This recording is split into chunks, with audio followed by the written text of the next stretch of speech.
함께 자리에서 일어나셔서 묵상 기도하고 하나님 앞에 예배를 드리겠습니다.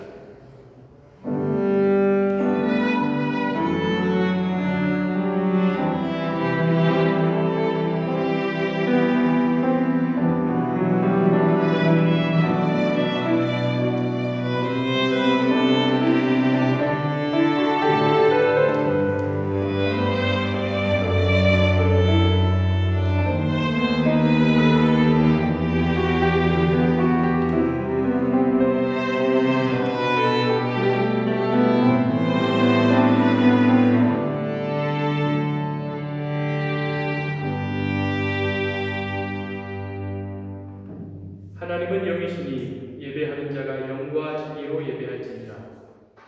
사랑과 은혜의 하나님, 오늘 드리는 예배를 통하여 하나님께서 우리를 사랑하시니 우리에게 영생을 주시기 위해 독생자를 화목제물로 내어 주시기까지 우리를 사랑하신 그 은혜를 아는 예배가 되게 하옵소서.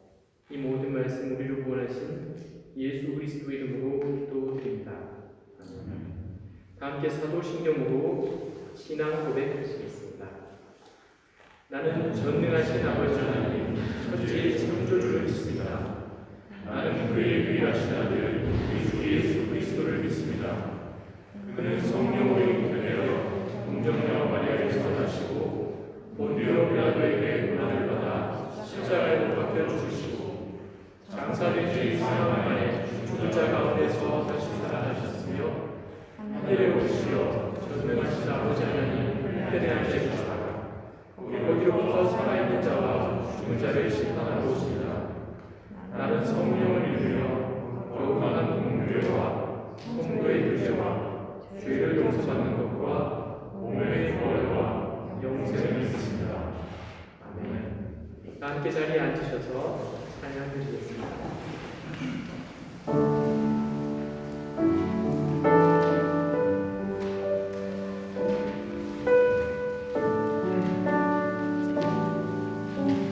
예수 사랑하시는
하나님의 아들 예수 그리스도께서 친히 육신의 몸으로 율법 안에 나셔서 하나님의 율법의 완전한 순종의 삶을 사시고 우리의 죄를 위하여 대신 죽으시고 율법을 만족시키시고 우리를 구원하시고 그 사랑을 찬양드리겠습니다.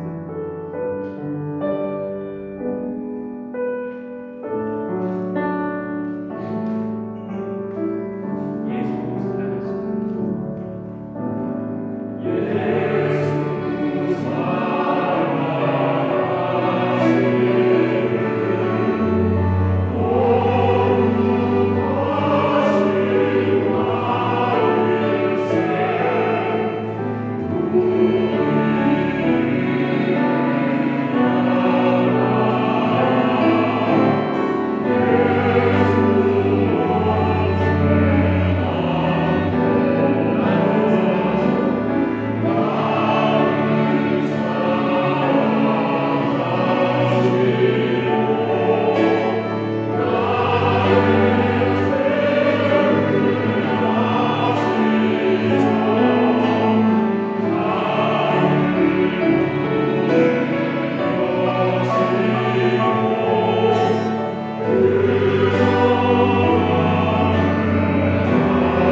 사람들은 이 세상을 살아가는 가치를 돈과 권력과 향락이 보며 각자 자기의 성을 쌓고 만족해하며 내 하나님이 어디 있느냐라고 묻지만 나는 오직 하나님께 소망을 두고 내 소원은 우리 주 예수 그리스도를 따르는 것입니다.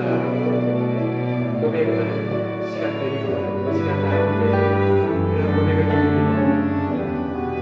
기도드리겠습니다.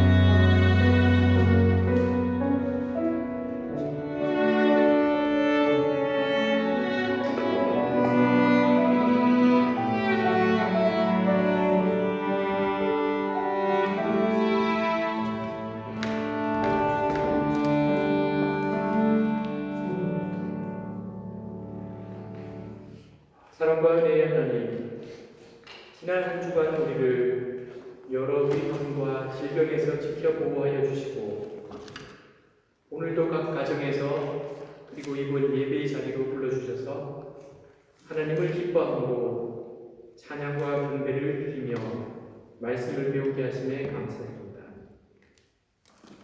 비록 지금 세상이 무서운 바이러스와 테러와 경제적 어려움과 여러 위험으로 우리 가까이에서 위협하고 있지만 우리의 힘과 방패가 되시는 여호와의 강한 팔과 그 날개 아래 우리를 지켜 보호하여 주시는 것을 믿고 의지합니다. 이럴 때 우리가 더욱 믿음에 굳게 서서 하나님을 의지하는 자녀들 되게 하옵소서. 오늘 드리는 예배 가운데 선포되고 강론되는 말씀을 통해 하나님께서 우리를 위한 구원의 역사를 배우는 시간 되기를 원합니다. 우리를 하나님의 자녀로 부르시고 하나님이 기뻐하시는 거룩한 열매 맺는 자들로 이끄시는 은혜를 깨닫는 시간 되기를 원합니다. 하나님이 죄를 알지도 못하신 하나님의 아들을 우리를 대신하여 죄로 삼으신 것은 우리로 하여금 그 안에서 하나님의 의가 되려 하신 것을 알게 하시고 우리 구주 예수 그리스도께서 하나님의 뜻을 따라 친히 나무에 달려 그 몸으로 우리 죄를 담당하신 것이 우리로 죄에 대하여 죽고 의에 대하여 살게 하려 하신 것임을 아는 저희가 되게 하여 주시옵소서. 또한 이 구원의 역사는 죄의 종으로 사망에 이르게 된 우리를 위하여 하나님의 영원한 아들이 이 세상에 육신을 가지고 동정녀 마리아에게서 나셨으며 하나님의 율법에 완전한 순종의 삶을 사시고 친히 우리의 죄를 지시고 자신을 율법의 선고 아래 하나님의 형벌로 십자가에 죽으신 하나님께서 우리의 죄를 그에게 담당시킨 역사적 사실임을 알게 하옵소서. 그리고 우리 주님은 무덤에서 장사 지내셨다가 죽음을 정복하시고 부활하시어 그 사망을 이기시고 승리하신 구원을 우리에게 베푸시고 승천하시어 하나님 보좌 우편에서 우리를 위해 지금도 중보하고 계시며 우리의 구원을 보증하시고 확증하고 계심을 믿는 예배가 되게 하옵소서. 이것이 우리가 하나님의 자녀로서 그리고 그리스도인으로서의 정체성이자 삶의 목표임을 알게 하시고 오직 그리스도 안에서 하나님을 위하여 열매 맺는 삶을 살게 하옵소서. 이 모든 말씀 우리를 구원하신 예수 그리스도 이름으로 기도드립니다. 아멘.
마리로 5,000명을 먹이시고 12바구니를 남기신 하나님의 능력을 믿습니다. 부족하지만 이 헌금을 통하여 하나님의 복음이 땅끝까지 이르러 주님의 증인된 사역에 잘 사용될 수 있도록 인도하여 주시옵소서. 예수님의 이름으로 기도하옵나이다. 아멘.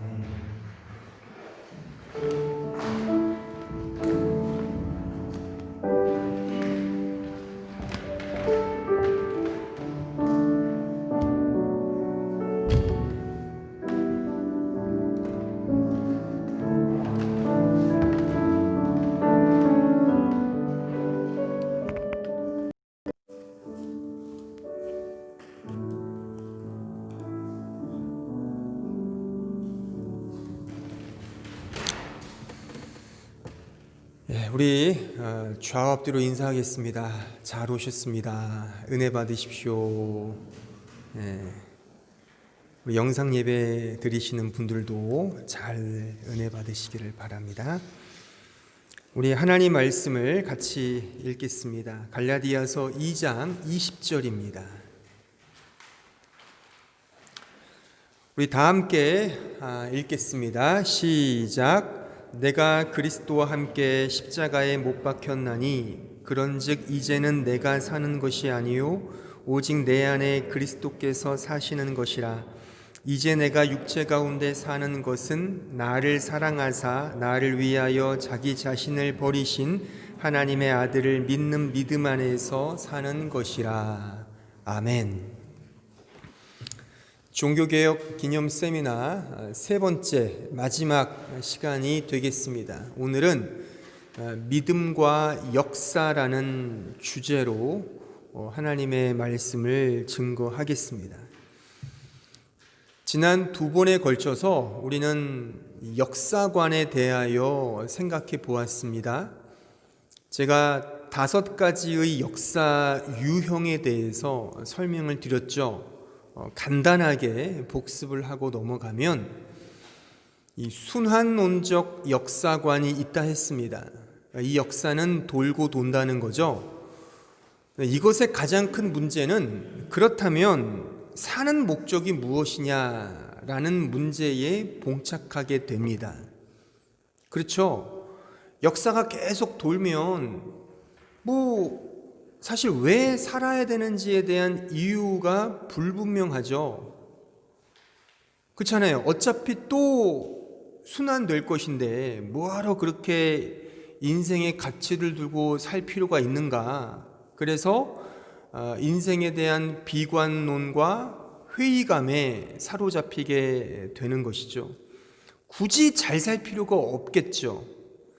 또한 이런 순환론적 역사관의 문제는 매우 무책임한 역사관이라는 겁니다. 그러니까 알 수가 없는 것이기 때문에 매우 불가지론, 그러니까 우리가 알 수 없는 인생이기 때문에 그냥 되겠지 뭐 이런 식의 넘어가는 것이 있단 말이죠.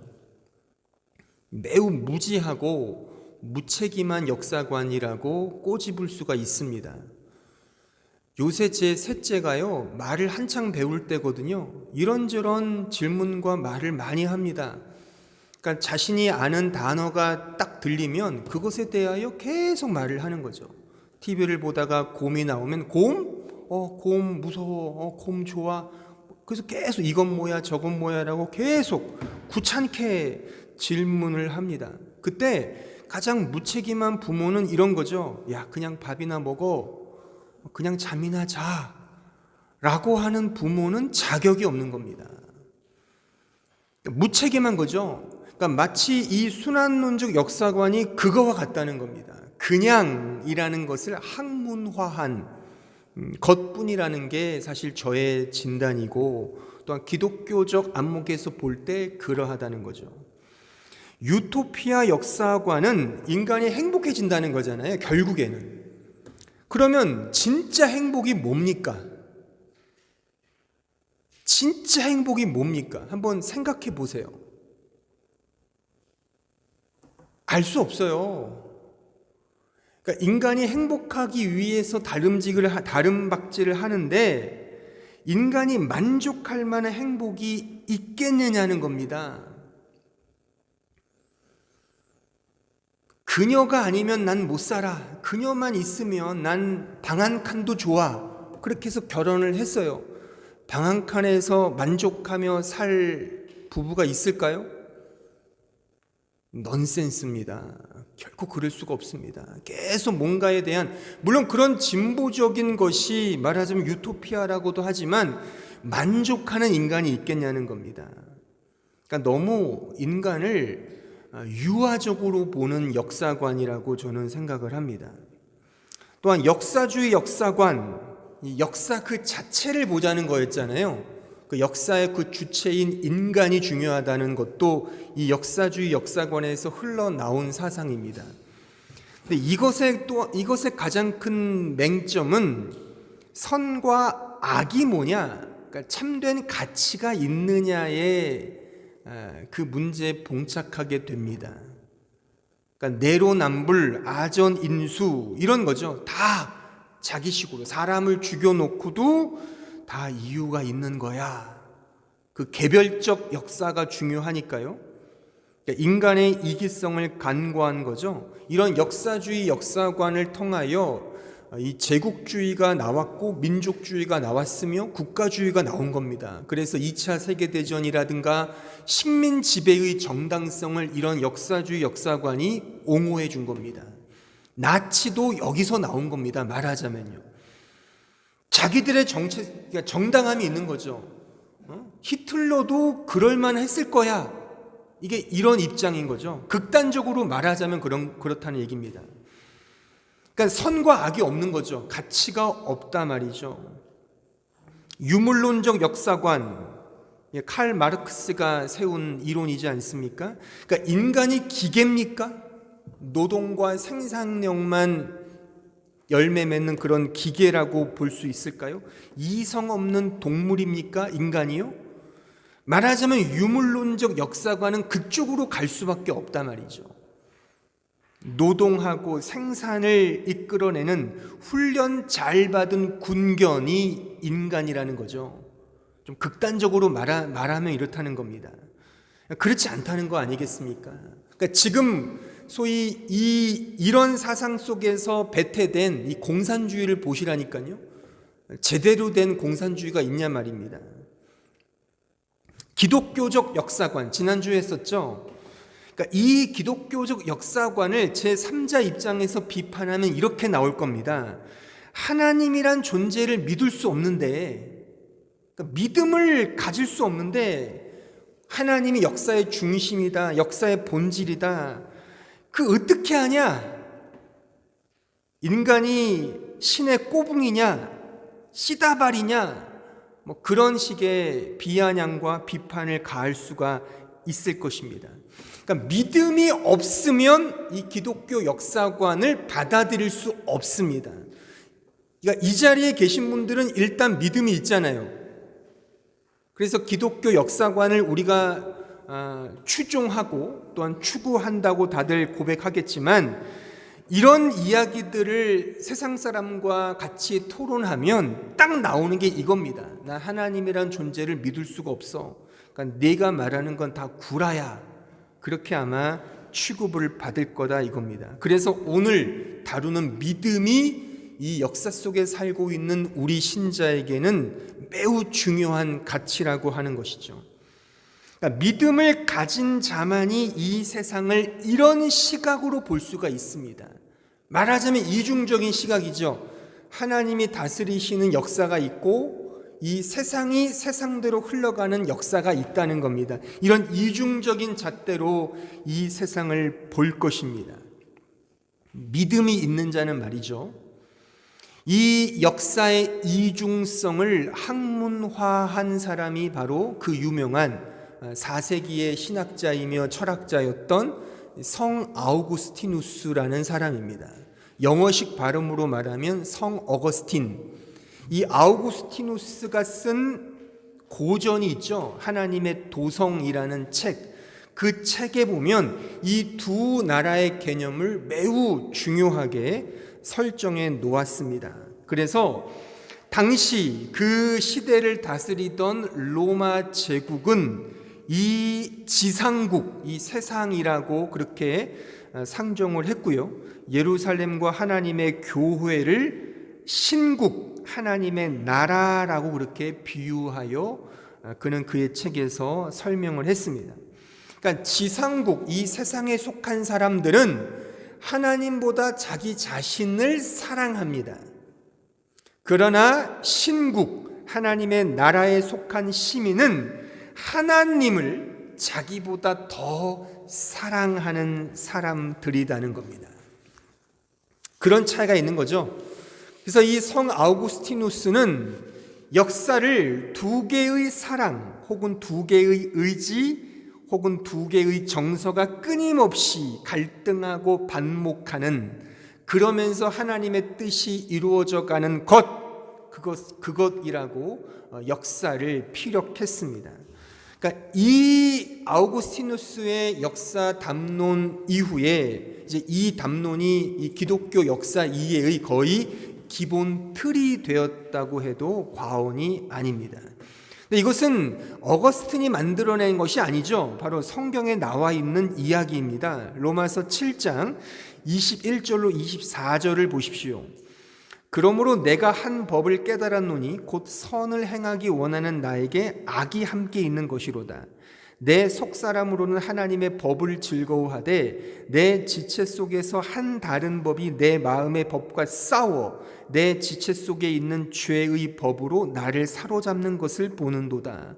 오호라, 나는 곤고한 사람이로다. 이 사망의 몸에서 누가 나를 건져내랴. 그러니까 두 법이 있다는 거 아닙니까? 그러니까 두 가지 개념이 있다는 겁니다. 마음속에요. 하나의 법은 하나님을 사랑하려고 하는데 또 다른 법이 자신의 육체를 더 사랑하게끔 만든다는 겁니다. 그런데 결국에 내 지체 속에 죄의 법이 나를 사로잡는다는 것으로 결론이 나죠. 그래서 이 사람은 이렇게 외치죠. 정말 나는 불쌍한 자구나, 이 패역한 자구나 라고, 오호라, 곤고한 사람이로다 라고 이렇게 고백을 하고 아우성을 치는 겁니다. 이런 이중성을 가지고 역사는 흐른다는 거죠.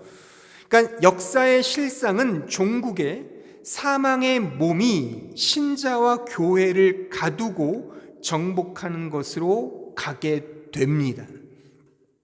저는 이것을 지난 시간 말미에 거꾸로 가는 역사라는 이 표현 속에 담아낸 거죠. 그러니까 하나님께서는 이 세상을 그렇게 만들어 가신다는 겁니다. 그러니까 거꾸로 간단 말이죠. 하나님께서 이 세상을 창조하시고 타락하시고 완성케 하신 그 역사가 이 세상에서는 거꾸로 하나님의 묵시 속에서 완성된 그의 백성이 이 세상에 왔어요. 근데 결국 죽음을 향하여 가지 않습니까? 죽음을 향하여 가고 나서 이제 완전한 상태, 첫 창조의 상태, 그것을 새 창조라 하죠. 그 새 창조로 간다 말입니다. 그래서 이 세상은 결국 죽음을 향해 갈 수밖에 없는 거죠. 하나님은 그렇게 이 역사와 인생을 조성하시고 만드셨다는 겁니다. 이것을 위해서 결국 타락조차도, 죄조차도 하나님이 허용하셨다고 제가 지난주에 말씀을 드렸죠. 그 뜻을 이제 우리가 오늘 좀 이해를 할 건데, 결국 하나님의 나라는 예수님으로만 이루어지는 나라이고 복음으로만 세워지는 나라인 것입니다. 그렇기 때문에 필연적으로 죽음을 향해 갈 수밖에 없죠. 왜요? 우리가 죽어야만 예수가 살아나시기 때문입니다. 이게 역설적인 거죠. 그러니까 하나님의 묵시 속 그 역사는 이 세상 속에서 죽음으로 귀결된단 말입니다. 죽어야 사는 거죠. 죽어야 사는 겁니다. 죽어야 사는. 살고자 하면 죽을 것이요 죽고자 하면 사는 이 원리가 이 세상 역사 속에서 복음이 복음되는 길이며 하나님의 나라가 되는 정도, 바른 길이라고 말할 수가 있는 것입니다. 그럼 왜 하나님은 이렇듯 역사를 거꾸로 가게 하시는가? 왜 죽게 만드셨냐 이거죠. 이 역사 속에서 승승장구하면 뭐 얼마나 좋습니까? 우리도 좋잖아요. 그런데 실상은 그렇지 않다는 거죠. 결국 죽지 않습니까? 실제 생명이 끝나지 않습니까? 예수를 믿는다고 관 속에 안 들어가는 사람 없죠? 다 죽습니다. 그 죽음을 통해 우리는 실패하는 거죠. 왜 그런 구도로 이 역사를 하나님이 이끌어 가시는가? 그 이유는 하나님의 창조의 목적에서 그 해답을 찾을 수가 있습니다. 하나님께서 이 세상 역사를 창조하신 이유가 뭡니까? 제가 지난 시간에 인용했던 성경 구절을 한번 더 인용해 보겠습니다. 골로새서 1장 16절로 18절을 보십시오. 만물이 그에게서 창조되되 하늘과 땅에서 보이는 것들과 보이지 않는 것들과 혹은 왕권들이나 주권들이나 통치자들이나 권세들이나 만물이 다 그로 말미암고 그를 위하여 창조되었고 또한 그가 만물보다 먼저 계시고 만물이 그 안에 함께 섰느니라. 그는 몸인 교회의 머리시라. 그가 근본이시요 죽은 자들 가운데서 먼저 나신 이시니 이는 친히 만물의 으뜸이 되려 하심이라. 하나님께서 이 세상을 창조하신 이유가 뭐라고요? 그를 위하여, 하나님을 위하여, 당신의 영광을 위하여 이 세상과 역사를 창조하셨다는 겁니다. 더 노골적인 표현이 있습니다. 이사야 48장 11절. 나는 나를 위하며 나를 위하여 일을 이룰 것이라. 어찌 내 이름을 욕되게 하리요 내 영광을 다른 자에게 주지 아니하리라. 하나님의 의지가 서려 있는 말씀이죠. 하나님께서 이 세상을 창조하시고 여기서 이룰 것이라의 이를은 하나님의 창조와 구원을 포함한 하나님의 역사, 그의 works, 일하심을 뜻합니다. 그러니까 하나님께서는 자신의 영광을 위해 모든 만물을 창조하셨고 오직 자신의 이름만이 찬송받기를 의도하십니다. 에베소서 1장 3절로 6절을 보십시오. 찬송하리로다 하나님 곧 우리 주 예수 그리스도의 아버지께서 그리스도 안에서 하늘에 속한 모든 신령한 복을 우리에게 주시되 곧 창세 전에 그리스도 안에서 우리를 택하사 우리로 사랑 안에서 그 앞에 거룩하고 흠이 없게 하시려고 그 기쁘신 뜻대로 우리를 예정하사 예수 그리스도로 말미암아 자기의 아들들이 되게 하셨으니 이는 그가 사랑하시는 자 안에서 우리에게 거저 주시는 바 그의 은혜의 영광을 찬송하게 하려는 것이라. 창조의 목적은 자명합니다. 하나님의 은혜의 영광을 찬송하게 하시기 위함입니다. 이것이 기쁘신 뜻이랍니다. 기쁘신 뜻. 이 기쁘신 뜻이라는 이 단어가 헬라어로 유도키아입니다. 이게 good pleasure 또는 good purpose라고 합니다. 그러니까 선한 목적, 기쁘신 뜻이라는 거죠. 말 그대로요. 그게 뭐냐? 하나님의 영광이라는 겁니다. 우리의 영광이 아니라 인간이 잘 먹고 잘 살기 위해 인간을 만드신 것이 아니라 매우 이기적이게도 뭐 표현이 굉장히 좀 그렇지만 일단 이해하기 편하도록 매우 이기적이지만 하나님을 위하여 하나님께서 이 세상을 만드셨다는 겁니다. 그것이 그분의 유도키아, 그의 기쁘신 뜻이라는 거죠. 그러니까 우리는 결국 하나님을 찬송하는 존재라는 겁니다. 하나님은 그의 기쁘신 뜻을 이 역사 속에서 이제 신자를 통하여 구현해 내시고 이루어 가시는 겁니다. 거꾸로 역사를 흐르도록 하시어서 하나님의 은혜만이, 이 하나님의 은혜의 영광만이 온전히 드러나도록 그렇게 하시기 위해서 거꾸로 이 세상을 이끌어 가신다는 겁니다. 즉 죽음으로 귀결되게 하신다는 거죠. 하나님의 은혜만이 절실하게 만드시기 위하여, 이것을 우리식으로 말하자면 신자가 믿음으로 이 역사를 살게 하시기 위하여 우리를 죽도록 고난의 길 혹은 이 타락을 넘어선 죽음의 길로 우리를 이끌어 가신다는 겁니다. 그래서 신자는 믿음으로 이 역사를 살아가는 겁니다.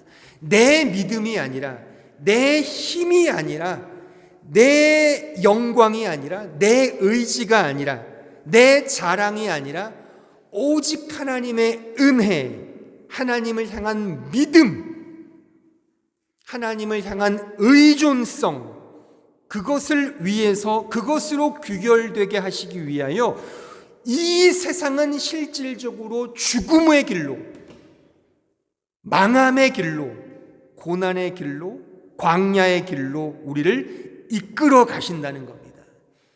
그래야지만 우리가 하나님의 하나님 되심을 인정하기 때문인 것이죠. 바로 이 믿음으로 산다는 것이 오늘 본문의 말씀이지 않습니까? 하나님의 아들을 믿는 믿음 안에서 살게 하시기 위하여 나를 죽인 겁니다. 예수가 죽은 것은 내가 죽은 거 아닙니까? 그러니까 신자의 고백은 나는 죽었습니다. 나는 십자가 안에서 그리스도와 함께 죽은 것입니다. 이제 나는 내가 사는 존재가 아닙니다. 내 안에서 그리스도 예수가 살아나신 겁니다. 그러기에 이제 나는 나를 위해 사는 존재가 아니라 하나님의 아들 예수 그리스도를 믿는 믿음 안에서 사는 자가 나입니다가 오늘 본문 갈라디아서 2장 20절의 고백인 것이죠. 이게 창조 목적입니다. 창조 목적은 처음부터 끝까지 하나님의 영광, 하나님의 찬송인 것입니다. 인간의 영광, 교회의 영광, 인간이 찬양받는 것, 교회가 찬양받는 것이 아니라 오직 하나님만이 영광을 받으시는 겁니다. 그러니까 이 사실을 우리가 고백하고 있는 웨스트민스터 교리문답 첫 번째는 이렇게 우리에게 가르쳐주고 있는 것이죠. 인간의 가장 우선되는 목적은 무엇이냐? 인간의 가장 우선되는 목적은 하나님을 영화롭게 하고 하나님을 영원히 즐거워하는 것이다. 여러분들은 이 세상을 사는 궁극적이고 최고의 목적으로 하나님의 영광을 삼고 있나요?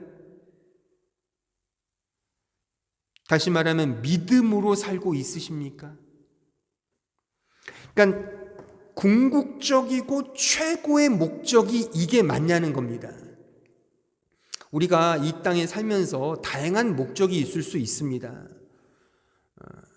그러니까 저 같은 부모는 자식을 먹여 살려야 할 의무와 책임이 있는 부모죠. 아니, 자식이 굶고 있고 교육도 못 받는데 그냥 무책임하게 있을 부모가 있을까요? 그것은 잘못된 거죠. 아이를 잘 먹이고 잘 교육하기 위한 목적을 가지고 일을 하고, 아이가 아프면 그래서 돈을 벌어서 병원에 가야 하는 거죠. 왜요? 아이를 위해서. 아이를 위한다는 게 그가 목적이 되는 거 아닙니까? 다양한 목적이 있어요. 우리는 좀 더 멋있게, 좀 더 품위 있게 보이기 위해 이번에 좀 옷 한 벌 사야 되겠어. 옷을 살기 위해서 돈을 벌어야지. 옷을 사는 것도 하나의 목적일 수 있단 말입니다. 그러나 성경이 말하는 목적, 하나님이 우리의 목적이라는 것은 궁극적이고 최고의 목적을 말하는 겁니다. 그러니까 자식을 먹이고 교육시키는 것도 우리가 살아가는 목적이지만 그것이 우리 인생의 궁극적이고 최고의 목적은 아니어야 한다는 겁니다. 심지어 그런 목적들이 결국 어디에 걸리느냐? 하나님을 향한 영광으로 걸려야 한다는 겁니다. 그러니까 이 세상에서 먹고 사는 것도 우리의 목적일 수 있습니다만 그것은 종속적인 목적이죠. 조나단 에드워즈의 말에 의하면 종속적인 목적에 불과한 겁니다. 여러분들이 지금 유학의 길을 왔잖아요. 이곳에서 열심히 노력해서 학교에 들어가는 것도 지금 나에게 처해 있는 목적일 수 있어요. 이곳에서 잘 공부하는 것도 목적일 수 있습니다만 그것이 우리의 궁극적인 목적이 되어서는 안 된단 말입니다. 신자의 궁극적이고 최고의 목적은 하나님의 영광이라는 거죠. 이것이 우리의 창조 목적이라는 겁니다. 뭐 공부하지 말자, 무조건 교회에서만 말씀 듣고 기도하자, 그런 것은 사이비 이단이란 말이죠. 그렇잖아요. 그건 말이 안 되는 겁니다. 우리 이 땅에서의 나름의 주어진 목적이 있어요. 내가 아들이고 내가 딸이면, 내가 며느리고 내가 사위면 부모님께 해야 할 도리가 있는 거죠. 뭐 생신이면 선물도 드리고 용돈도 드리고 그러기 위해 돈도 벌고 직장도 구하고, 이게 필요한 우리의 목적이고 삶의 수단입니다. 하지만 그것들은 다 종속적 목적이란 말이죠. 궁극적이고 최고의 목적은, 이 모든 목적들이 결국 하나하나 올라가서 최종적으로 하나님을 영화롭게 하는 것으로 귀결돼야 한다는 겁니다. 하지만 안타깝게도 우리의 본성은 신자가 되었어도 여전히 자기 자신만이 영광의 자리를 꿰차고 있다는 겁니다. 그래서 성경은 너를 위하여 새긴 우상을 만들지 말라라고 말씀하시는 겁니다. 여러분들, 우상을 만들지 말라는 것은 무슨 절에 있는 그런 무슨 부처상을 말하는 게 아니에요. 어떤 무슨 황금으로 만든 동상이 우상을 말하는 게 아닙니다. 내가 우상입니다. 내가. 이 최종적 하나님의 영광보다, 하나님을 영화롭게 하는 것보다 궁극적으로 더 앞세우는 것이 있다면 그것이 우상이라고 하는 것입니다. 그러니까 우리는 말과 고백으로는 하나님, 예수님이라고 하지만, 그렇게 말은 하지만 그 하나님과 그 예수님은 결국 자기 자신을 목적하는 하나의 수단으로 전락되고 있는 것이 아닌가. 이것이 오늘날 우리의 신앙의 현 주소가 아닌가, 저는 그렇게 진단을 내려보는 것이죠. 그런데 더 안타깝게도 인간은 여기서 한 발자국도 벗어날 수 없다는 사실입니다. 그래서 이 기독교의 핵심과 복음은 이런 우리를 위해서 하나님이 역사에 개입하셨다는 겁니다. 이런 우리를 위하여, 우리를 구원하시기 위하여 하나님이 친히 당신의 영광을 위하여 당신의 열심을 가지시고 이 구원의 일을 이 역사 속에서 펼쳐내신다는 겁니다. 당신께서 이루신 그 묵시 속에 완성된 역사를 이 현상 역사 속에서 거꾸로의 원칙을 가지시고 그의 일을 이루어 내신다는 겁니다. 그래서 묵시 속에서 완성하신 그의 백성의 입에 선악과를 물려서 이 세상에 내보내시는 겁니다. 표현하자면. 그래서 우리는 이제 이 세상에서 죄를 짓고 타락하는 이 길을 걷게 하시는 거죠. 이게 하나님의 경륜인 겁니다. 그걸 통해서 무엇이 드러나느냐? 하나님의 은혜와 하나님의 사랑과 하나님의 전적인 능력만이 오롯이 드러난다는 것이죠. 우리의 자랑이 있을 수가 없죠. 왜요? 그 은혜마저도, 그 믿음마저도 하나님이 주신 거니까. 오직 예수 그리스도만을 붙드는 겁니다. 그 붙들게 하나님께서 당신의 열심을 가지고, 우리 열심이 아닙니다. 우리의 노력이 아닙니다. 여러분들, 이 성경이 말씀하는 가르침을 잘 들으십시오. 그러니까 이 기독교가 다른 종교와 다른 게 이겁니다, 여러분. 다른 종교들은 다 우리가 열심을 내는 겁니다. 지성이면 감천이잖아요. 내가 지성을 드리는 거예요. 내가 정말 정화수 떠놓고 이렇게 물 같은 거 떠놓고서 비나이다. 정말 우리 아들 과거 급제해 주세요. 그게 비는 거 아니에요. 불공도 그런 거잖아요. 근데 기독교는 아니란 말입니다. 기독교는 성경을 보면 그런 게 없다니까요. 이것은 이렇게 무슨 수능 앞두고 기도하는 것은 이 세상 교회가 만들어낸 거지, 물론 그래서 기도를 하지 말라는 얘기가 아니에요. 하지만 이것이 우리가 추구해야 될 기독교의 정신이 아니란 말입니다. 하나님의 은혜로 우리는 이 자리에 왔고 하나님의 능력과 은혜로 저 자리에 갈 겁니다. 내가 노력해서 내가 내 능력으로 그 자리에 서는 것이 아니라 내가 믿음을 지키는 게 아니란 말입니다. 하나님의 열심과 하나님께서 그렇게 우리를 이끌어 가신단 말이죠. 그러니까 우리는 결국 죽을 수밖에 없는 거죠. 왜요? 죽어야만 하나님을 의지하니까요. 이 복음의 비밀을 아셔야 합니다. 이 복음의 말씀을 아셔야 됩니다. 그러니까 기독교는 다른 종교와 다릅니다. 전혀 다릅니다. 다른 복음을 성경에서는 비판하고 있지 않습니까? 이것은 인간이 뭔가를 하려고 하는 것.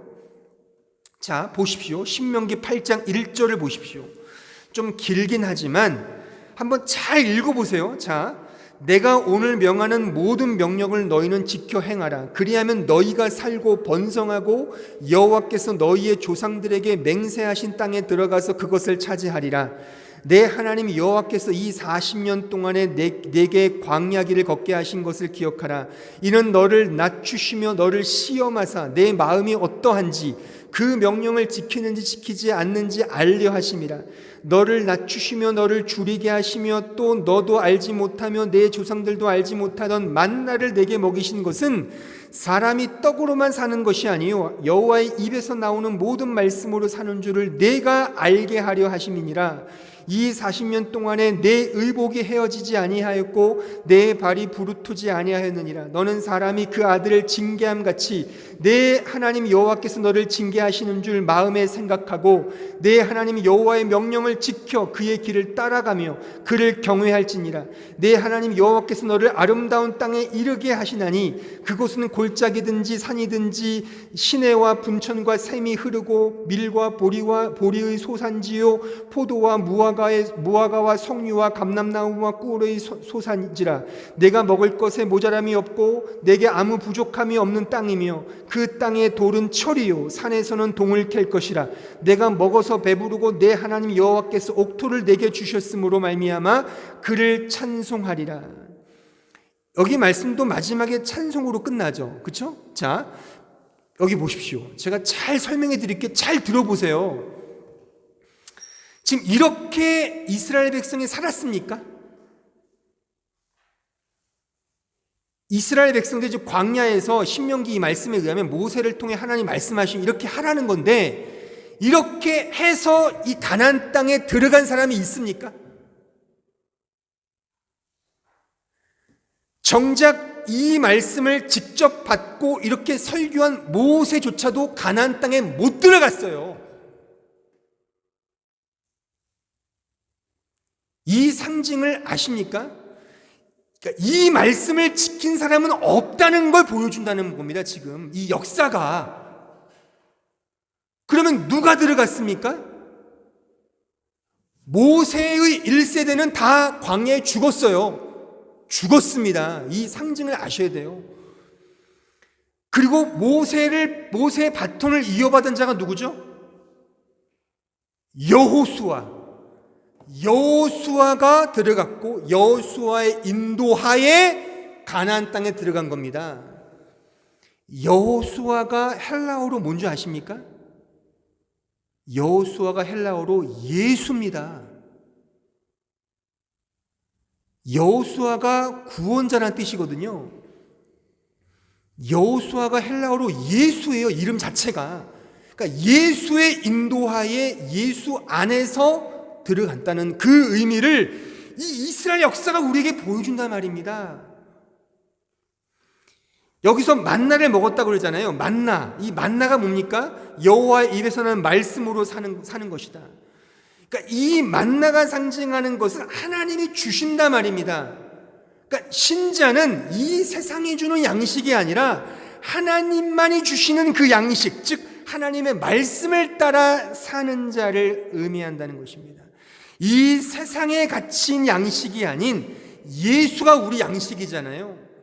예수를 먹고 마시는 자만이 가나안 땅, 천국에 들어간다는 겁니다. 구원을 얻게 된다는 겁니다. 내가 이걸 지금 이 신명기 8장에서 말씀한 이걸 지켜서 들어가는 나라가 아니라 그래서 복음이잖아요. 내가 한 것이 없이 하나님이 다 우리에게 주신 거 아니겠어요? 신자는 이 역사 속에서 말씀을 쫓아 살아가는 자인 것입니다. 말씀을 쫓아 산다는 것은 기계적으로 말씀을 읽거나 듣거나 그런 걸 의미하는 게 아니에요. 또는 종교적인 한 국면에서만 말씀을 사용해버리는 것이 아니라 이 말씀으로 산다는 것은 말씀이 나를 점령하고 압도하며 차압해서 인도해 가는 것을 의미하는 겁니다. 삶의 전 영역이 말씀화 된다는 것을 의미한단 말입니다. 이것이 믿음으로 산다는 것이고 이것이 예수 안에서 살아간다는 것이며 하나님의 은혜를 붙들며 살아간다는 것을 의미하는 것입니다. 그러니까 신자는 이 역사 속에서 이걸 배우고 확인하고 깨닫는 거란 말이죠. 이 역사를 살아가면서 이걸 깨닫는 거예요. 아, 내 힘으로 할 수 없구나. 나는 결국 죽음을 향해 가고 있는 존재구나. 이제 벌써 11월 달입니다. 한 해가 금방 갔어요. 영상 예배 하다 보니까 한 해가 간 것 같아요. 또 한 해가 늙은 거죠. 제가 여기 온 지 5년 됐습니다. 이렇게 물론 중간에 이렇게 우리 병준 형제 같이 새로운 뭐 형제도 왔고 또 저기 캠 자매들도 있고 우리 또 우리 권선동님도 있고 다 새로운 분도 있겠지만 늘 보던 뭐 현덕 자매나 뭐 한나나 뭐 이런 늘 우리 방 집사님이나 늘 보던 사람들이잖아요. 우리 많이 늙어가는 거예요 지금. 늙었다는 얘기가 아니라 오해하지 마십시오. 한 살 더 먹잖아요 지금. 아 저도요. 이제 뭐 우리 아내가 제 머리를 깎아주다가 제가 요즘에 머리를 커트하거든요. 거울 보고 2개 딱 거울을 대조해서 딱 깎아요. 근데 제가 진짜요 한 30대까지는 머리숱이 엄청 많았어요. 근데요 머리숱이 옛날 같지가 않아요. 나도 늙는구나. 이제 지금 살 날만 더 살면 아마 병상에 누워 있을지 모르죠. 제가 지난주에 엘리베이터 타면서 문득 그 생각이 들었어요. 정확히 30년 전에 제가 중고등학교 때겠죠? 그때가 대충 그때 막 놀던 때가 갑자기 떠오른 거죠. 아 그러면 그때 기억만큼 또 살면 이제 죽는 거 아니야? 그런 죽음에 대한 두려움이 확 오더라고요. 갑작스럽게. 아 소피아라도 잘 키워놔야 될 텐데. 우린 죽습니다. 결국에는. 근데 이런 과정을 통해서 이걸 깨닫는 거죠. 아 나를 의지할 게 아니구나. 그러니까 결국 이런 맥락에서 보면은 죽음을 향해 걸어가는 이 자체가 오히려 은혜인 거죠. 왜? 하나님의 은혜만을 붙들 수 있는 도구가 되니까요. 이해를 하십니까? 그래서 거꾸로 가는 인생, 거꾸로 가는 역사가 맞는 겁니다. 하나님께서 그렇게 우리를 죽음의 길로 몰고 가셔서 이 고백을 받아내시는 겁니다. 그 은혜만을 붙드는 믿음의 삶으로 가게 한다는 겁니다. 이게 복음이에요. 이 복음이 어렵습니까? 어려운 이유는 딱 하나예요. 이해가 어려워서가 아니라 받아들이고 싶지 않아서라고 저는 생각을 합니다. 본성상 인간은 자꾸 자신의 힘을 드러내고 과시하는 쪽으로 가고 싶어 해요. 이 믿음 생활조차도, 교회 생활조차도 율법적 근거를 갖고 싶어 하는 거죠. 하나님의 은혜 좋아, 하나님의 은혜 좋은데 내가 뭔가 거기에 반응하는 어떤 거 있잖아. 그것을 무엇이냐 그것을 우리는 놓고 싶지 않은 거죠. 그래서 내 행위, 내 자랑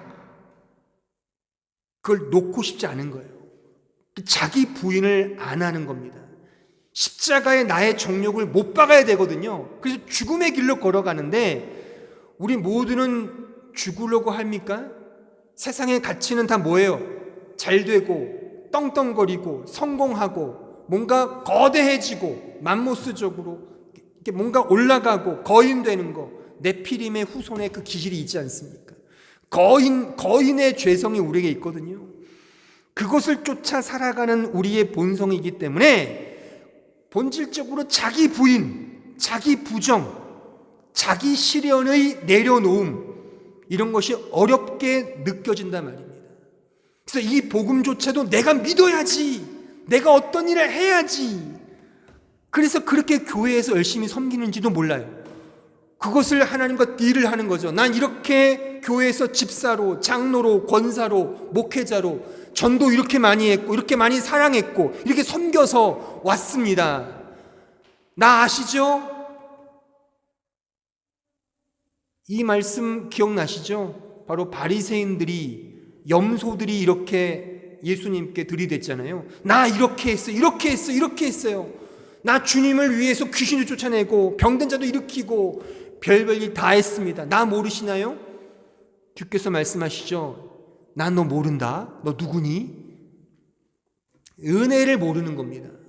그러니까 이 기독교의 복음조차도 다 세상적인 종교화시켜서 그렇게 이해한단 말입니다. 그렇게 하지 말자는 게 저의 가르침의 핵심입니다.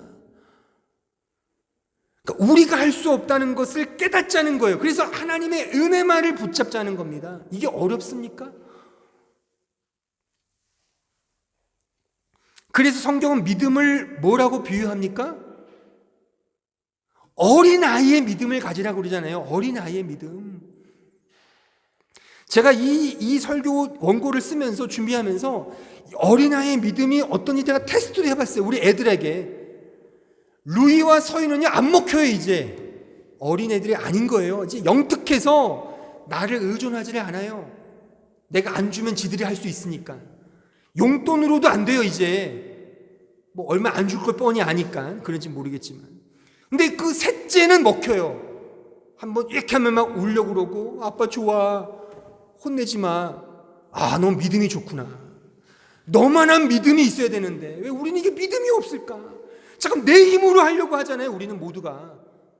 그러니까 제가 목회하면서 제일 어려운 게 뭐냐면 내 힘으로 목회를 하려고 하는 것과 싸우는 겁니다. 이 교회를 내 힘으로 한번 이끌어볼까? 이끌어보면 할 수 있죠. 못할 게 뭐 있어요. 막 윽박도 지르고 협박도 하면 못할 것 같습니까? 제 힘으로 율법적인 거 교묘하게 이용해서 잘하는 사람 뭔가 해주고 못하는 사람 뭐 멀리하면 충분히 율법적으로 이단적으로 이끌 수 있는 거죠. 근데 이게 교회의 생명이 이게 아니란 말이죠. 직분을 쭉 서열로 해볼까요? 장로를 세워볼까요 한번? 그럼 장로 하려고 피 터지게 싸울 거 아닙니까? 근데 그게 잘못됐단 말입니다. 지금 이 교회가요. 이거를 깨기 위해 나온 게 개혁교회잖아요. 캐톨릭은 다 이게 직제잖아요. 다 이게 직분제란 말이죠. 그거를 깨고 개혁교회 선조들이 나온 게 이 개신교인데 지금 개신교도 다 그 짓 하고 있지 않습니까? 다 지금 장로가 되기 위해 몇 천만 원 내고 권사가 되기 위해 몇 백만 원 내고 그렇게 해야 직분을 주는 게 다 매매, 관직 매매죠. 뭡니까? 은혜를 어떻게 드러낼 수 있냐 말이죠. 그러니까 하나부터 열까지 다 은혜를 알게 하기 위해 정말 이 말씀대로 우리가 해야 하지 않냐는 겁니다. 그러니까 우리가 진짜 죽음의 길로 걸어가고 있구나를 우리가 진짜 깨닫냐 말입니다. 진짜 자기 부인을 하십니까? 이 역사 속에서요. 하나님은 이것을 우리에게 보여주시기 위해 이 역사를 지금 만드셨는데 이 수천 년의 정말 수천 년의 역사를 만드신 게 이걸 깨닫게 하시기 위하여 그의 택한 우리 이 백성들에게 이 은혜의 복음을 깨닫기 위해 역사가 지금 존속하고 있는 겁니다. 그거 아십니까? 트럼프가 지고 바이든이 됐단 말이죠. 이거가 역사입니까? 그게 아니란 말이에요. 세상 역사는 다 그것만 보도하잖아요. 아주 지난주에 계속 그것만 보도해서 독일 뉴스 틀어도 늘 그 얘기예요. 야, 늘 이거구나. 이게 정말 핫 이슈인가 보다. 어느 채널에서 이 복음을 알려주는 데는 없어요. 이것 때문에 역사가 지금 존속하는 겁니다. 아십니까? 이걸 알아야 기독교인으로서 역사관을 갖는 겁니다. 이 은혜의 복음을 내가 붙들고 있느냐, 이게 성경이 늘 말하는 게 이것밖에 없습니다. 성경은 이것을 다양한 각도에서 우리에게 설명해 주고 있단 말입니다.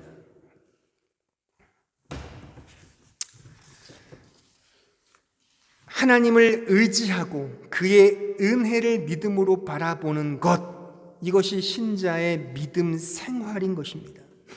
하지만 인간은 세상적으로 무력해지고 약해지고 연약해지는 것을 너무나도 싫어합니다, 본성적으로. 그래서 늘 싸우는 거예요. 그래서 싸우셔야 됩니다. 그래서 이거를 싸우셔야 돼요, 이거를. 그러니까 자기 부인을 연습하는 거죠. 계속 자기 자신을 죽이는 겁니다. 이게 우리 신앙의 여정이란 말이죠. 이것이 우리의 실천입니다, 이것이. 다른 게 실천이 아니라 나 자신을 죽이는 거예요. 근데 너무나도 감사한 것은 어차피 죽잖아요, 우리가요. 늙어가잖아요. 이 인생을 보면서 이걸 또 배울 수 있잖아요. 아, 내가 작년보다 머리가 더 빠졌구나. 머리가 더 휘어졌구나. 이 주름이 졌네. 기미가 꼈어. 이걸 보면서 뭘 느끼십니까? 화장품 바꿔야지, 샴푸 바꿔야지. 이게 아니라 하나님의 은혜가 필요한 존재가 나구나. 이것을 깨닫자 말입니다. 누구에게 배신을 당하고 누구하고 싸우더라도 이걸 배우셔야 됩니다. 여러분들, 이 코로나 상황에 여러분 어떻게 대응하고 계십니까? 어떤 목사님들이 그래요. 코로나의 이 이유가 뭐냐? 하나님이 징계하시는 거다. 하나님께서 우리를 이렇게 어떻게 이렇게 심판하시는 거다 등등의 말들이 많은데, 제가 말씀드릴 수 있는 분명한 것은요, 하나님께서 어떤 의도와 목적으로 이런 코로나 상황을 우리에게 주셨다고 하는 사실은 분명합니다. 우리 신자가 이런 역사관의 맥락에서 보자면, 왜 하나님께서 이러한 코로나를 계속해서 여전히 기승을 부리도록 내버려 두시는가? 이유는 분명합니다. 딱 하나밖에 없습니다. 우리의 믿음을 보시기 위함이라고 저는 말하고 싶습니다. 코로나 때문에 월급이 줄었어요. 가게 문을 닫았어요. 몸이 아파요. 이런저런 염려와 근심이 있을 수 있죠. 장사가 안 돼요. 또 어떤 사람은 그럴 수 있어요. 마스크 장사했더니 대박을 터뜨렸어요. 코로나가 인생을 역전시키는 그런 계기가 됐어요라고 아마 혼자 좋아하는 사람도 있을 수 있을 것입니다. 하지만 우리 신자가 가져야 될 안목은 이겁니다. 어떤 상황이든지 내 믿음이 과연 어떻게 지금 되고 있느냐, 이것을 보셔야 되는 겁니다. 몸이 아프고 외롭고 힘들어도 내 믿음이 이 상황 속에서 점점 자라가고 있는가? 아니면 내가 정말 이 상황 속에서 잘 된다 하더라도 믿음이 만약에 퇴보한다면 그것은 잘 되는 환경과 여건이 아닌 것입니다. 여러분들 중에 힘든 사람 있습니까? 어려운 사람 있습니까? 갈등과 번민과 염려가 날마다 우리를 압도하는 사람이 있습니까? 그런 환경과 이 상황을 우리의 믿음을 바라보는 이런 시선으로 볼 수가 있으셔야 합니다. 결국 나는 할 수 없구나, 오직 하나님의 은혜만이 전부구나를 깨닫는 계기로 삼아야 하는 것입니다. 어떤 상황이든지 말입니다. 어떤 상황이든지, 실패하든지 성공하든지 어떤 상황이든지 나의 믿음은 과연 어떻게 지금 반응하고 있느냐로 생각하시면 이 세상을 살아가는, 이 역사를 살아가는 신자의 바른 자세라고 말할 수가 있는 것입니다. 마무리를 짓겠습니다. 그 결론 부분을 보십시오. 마지막 이 패러그래프를 제가 한번 읽어보겠습니다. 당신은 신자됨의 영광을 알고 있는가? 여러분들은 이 신자됨의 영광을 아셔야 합니다. 내가 죽어가지만 이 죽음을 넘어선 바로 예수 안에서의 승리가 있다. 내가 승리해서 승리가 아니라 예수 안에만 있는 그 승리를 붙드는 것, 그것을 말하는 겁니다. 신자됨의 영광은 이 세상의 죽음을 넘어 먼지의 상태, 없음의 자리, 즉 나는 죽고 오직 예수만 사는 것, 그 자리를 아는 것, 이게 신자의 영광인 것입니다. 이 역사 속에서 신자됨에 걸맞는 인생이란 그래서 예수 안에서 죽는 겁니다. 하나님이 우리를 죽게 내버려 두실 겁니다. 죽는 자리로 가는 게 맞다는 것을 확인하는 것이 신자의 믿음인 것입니다. 아시겠습니까? 이게 우리 믿음이에요. 그러니까 세상 사람들은 죽는 것을 피하기 위하여 별별 짓을 다 하잖아요. 하지만 그렇다고 뭐 신자가 일부러 죽는다 그런 게 아니라 죽음의 길을 걸어가는데 그걸 아는 자예요. 나는 죽는구나. 나는 타락한 죄인이구나. 하지만 예수 안에 진짜 나의 영생이 있구나. 예수 안에 나의 진정한 영원한 생명이 있구나. 하나님의 은혜에 감사합니다. 이 고백, 이것을 이 역사 속에서 해가는 거란 말이죠. 이것을 우리가 이 역사 속에서 이제 훈련받는 겁니다. 이것이 믿음입니다. 이 사실을 아는 것이 믿음인 것입니다. 그래서 이 믿음으로 이 역사를 살아가는 것입니다. 이 은혜를 알도록 구하십시오. 하나님의 진정한 사랑과 은혜는 고난과 죽음의 길에서 더 분명하게 드러난다는 사실을 꼭 기억하십시오. 그러니 더 자기를 부인하시고 좁은 길을 걸으십시오. 이 믿음의 길을 가기 위해 하루 24시간을 허투루 보내지 마십시오. 신자의 가장 중요한 실천과 삶이 바로 이 믿음의 삶임을 꼭 기억하셔서 또한 이 믿음을 통하여 모든 신자의 실천이 흘러나오는 법입니다. 나오는 법입니다. 우리의 모든 행위, 신자의 바른 행위, 세상으로부터의 덕망, 사랑 이런 것도 다 이 믿음으로부터 하나님으로부터 흘러나오는 것입니다. 그래서 본회포가 이런 말을 했죠. 진정한 제자도의 정신을 그는 이렇게 말했습니다. 주께서 제자로 부르신 이유는 와서 죽으라고 부른 것이다. 이 부분에 대한 본회포의 글들을 제가 종합적으로 보질 못했기 때문에 이 맥락을 제가 잘 모르겠지만 아마도 본회포가 지금 제가 설교한 이 맥락 속에서 말하지 않았는가라고 추측합니다. 그러니까 와서 죽으라는 게 좋습니까? 근데 죽는 게 복되다는 거죠. 왜요? 하나님만 붙들 수 있으니까. 이게 참된 제자도라는 겁니다. 그러니까 제자도라고 해서 이것저것 열심히 하고 섬기고 이런 게 아니라 예수 안에 내 생명 있습니다. 나는 버러지와 같은 죄인일 뿐입니다. 오직 하나님 은혜를 베풀어 주십시오. 나를 죽이십시오. 나를 죽이십시오. 이걸 알아먹는 자, 이 역사 속에서 알아먹는 자가 진정한 제자라고 하는 것입니다.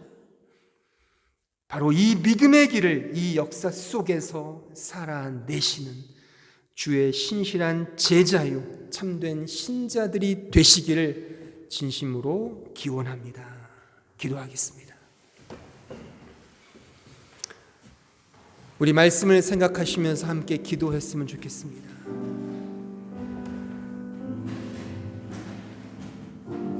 어떤 의미에서 우리가 가장 듣기 싫어하는 메시지인지도 모릅니다.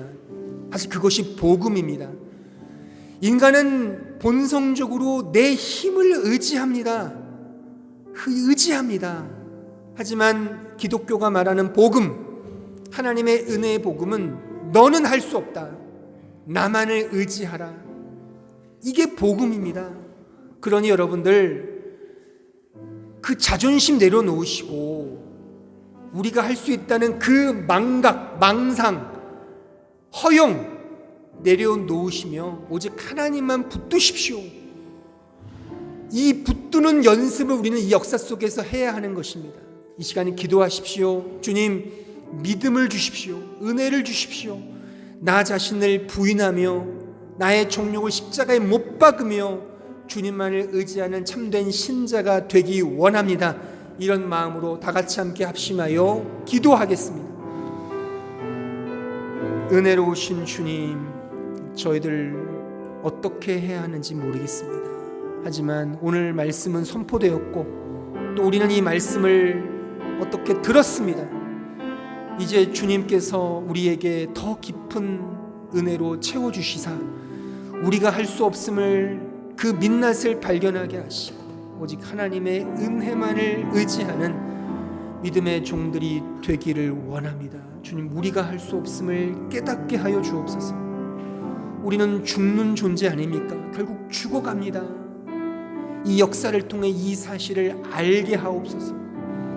우리가 할 수 없으면 오직 하나님의 은혜만을 붙드는 그 어린아이의 믿음을 갖는 믿음의 종들이 되게 하여 주옵소서. 저희들을 불쌍히 여겨주시고 은혜를 베풀어 주옵소서. 붙들어 주옵소서. 역사하여 주옵소서. 인도하여 주옵소서. 다 함께 찬송가 자리에 일어나셔서 334장 함께 찬송하시겠습니다.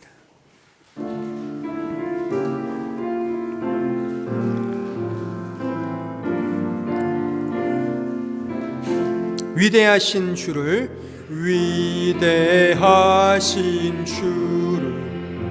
나 기억하겠네. 언약하신 대로 날 인도하시네. 저 담비와 같은 은혜 늘 내려주시네.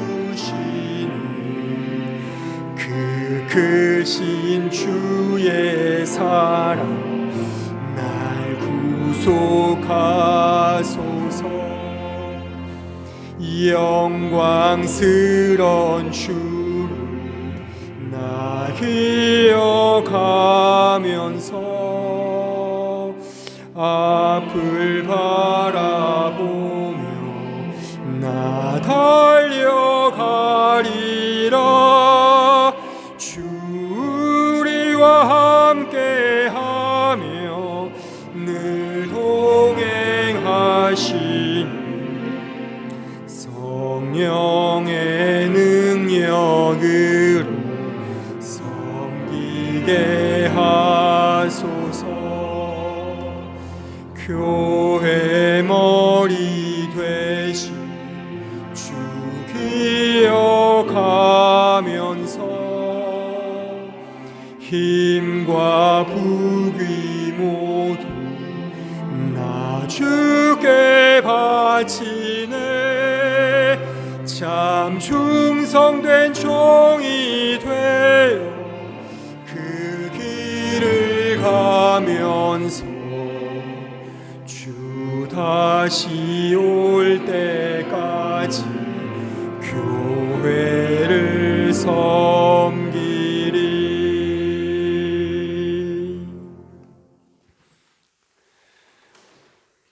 우리 구주 예수 그리스도의 은혜와 하나님 아버지의 그 크신 사랑과 성령 하나님의 교통하심이 어린 아이의 믿음을 가지고 우리 자신을 날마다 부인하며 내 십자가를 날마다 지며 내 종욕을 십자가에 못 박으며 주님을 따르며 주님을 의존하며 살기로 소원하는 주의 참된 신자들, 제자들, 백성들 머리 위에 이제로부터 영원토록 함께 있을지어다. 아멘.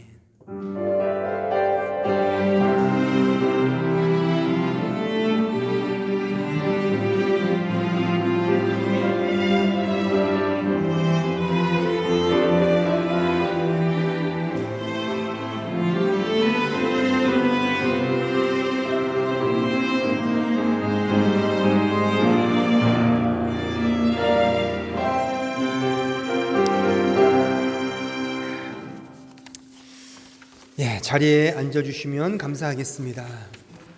교회 소식을 알려드리겠습니다. 다음 주일은 추수감사 주일입니다. 매 순간 눈동자같이 우리를 보호하시고 지켜주시는 그 하나님의 은혜를 기억하면서 믿음과 감사로 나아가는 시간이 되길 바랍니다. 물론 코로나 상황 때문에 우리가 여느 때 했던 무슨 공동 식사라든가 그런 것이 없고 딱히 그런 행사나 순서들이 없습니다. 또 게다가 지금 이번 달은 그 타일 셧다운 기간이기 때문에 어쨌든 좀 조심해야 되는 그런 상황이기도 하고, 또 이 공간을 빌려 쓰는 입장에서 눈치를 보지 않을 수가 없지 않습니까? 또 오늘 보니까 여기 담당 목사님이 요 위에 사세요. 사택에. 그래서 아마 여러 가지로 체크하고 있지 않을까. 그래서 아무튼 뭐 그렇습니다. 하지만 여러분들 마음이 중요하지 않겠습니까? 또한 다음 주는 어쨌든 감사에 관련된 그런 설교로 제가 섬기려고 합니다. 그래서 오늘 이런 맥락에서 제가 오늘 사실 시간 관계상 많은 부분을 말을 못했습니다. 그래서 이 원고도 거의 한 2-3장 넘어간 것 같아요. 그래서 좀 아쉬운 부분이 있어서 다음 주에 좀 더 감사와 묶어서 제가 좀 더 말씀을 드리겠습니다. 코로나19 이 방역에 늘 힘써 주시고, 제가 뭐 제 정보에 의하면 뭐 우리 교우들 가운데는 아직은 뭐 확진자가 없는 걸로 알고 있는데, 물론 뭐 이런 표현이 우리만 뭐 안 걸리면 좋냐 이런 얘기는 절대 아닙니다. 어떤 교회는 그걸 위해 기도도 하더라고요. 뭐 우리 교우들 걸리지 않게 되려고. 너무 좀 이기적인 기도라는 생각이 드는데, 아무튼 뭐 제가 정보를 알려드리는 거예요. 우리 교우들은 뭐 그런 지체는 아직 없는 것 같고, 아무튼 우리 모두 기도 많이 하자고요. 우리 상황 속에 오늘 제가 설교했듯이 믿음이 내가 잘하고 있는가의 맥락에서 이 코로나를 좀 보시면 좋겠다, 그렇게 생각이 듭니다. 그리고 교우 동정을 말씀드리면, 우리 김진경 자매가 이번 주 수요일 11일 7시 30분에 저녁 7시 30분에 졸업 연주가 있습니다. 오늘 제가 바로 확인해 봤는데 일단 외부인은 좀 안 되고 학생들은 된다는 그런 것 같아요. 그렇죠? 진경자매? 뭐 슬쩍 갈 수는 없는 거죠. 어쨌든 상황을 좀 보시면서 나 음대생이 좀 거짓인지 모르겠지만 어쨌든 그렇게 해서 연주를 합니다. 뭐 축하해 주시길 바라고, 동시에 또 귀국을 하게 되었습니다.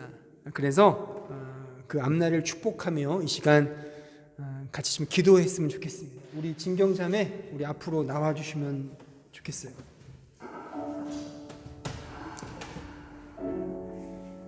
먼저 우리 잠깐 여기 마이크에 서시면 뭐 그냥 한마디 잠깐.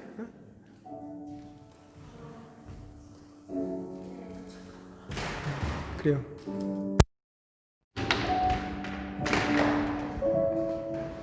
제가 독일에 온 지 15년 지나서 16년 차가 됐는데, 저는 이날을 기다리면서 여기서 살았던 것 같아요. 지나고 보니까 하나님이 제 인생에서 한 순간도 저를 놓지 않을 것 없으시고, 많은 것을 배우고 가지만 하나님이 제 인생을 이끌고 계시고, 무엇이 중요한지 알게 하시고 저를 다시 하나님의 곁으로 보내시는 것 같아요. 걱정도 많이 되고 기대도 많이 되지만 여지껏 저를 이끄신 하나님을 저는 의지하며 앞으로도 나아갈 거고, 저를 부르신 곳이 한국일지 독일일지 아직은 잘 모르겠어요. 결정된 게 없어서. 근데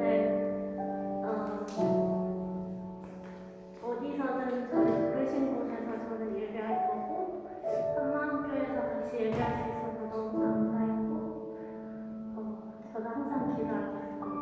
저희 어디서든 다시 예배하다가 다시 만날 수 있었으면 좋겠어요. 우리 같이 찬양으로 축복하겠습니다. 다 아시죠? 이 찬양이요. 두 손을 좀 펴셔서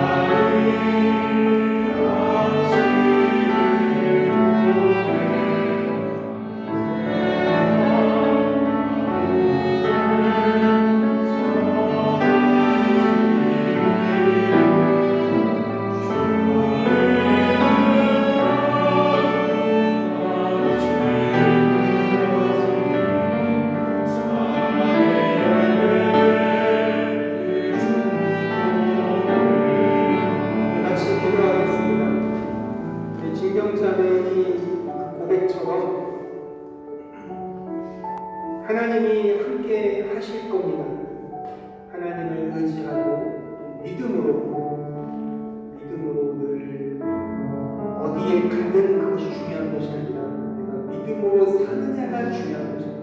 그래서 우리 어디 가든 하나님을 믿는 신자로서 십자가를 지고 또한 믿음의 길을 걸어가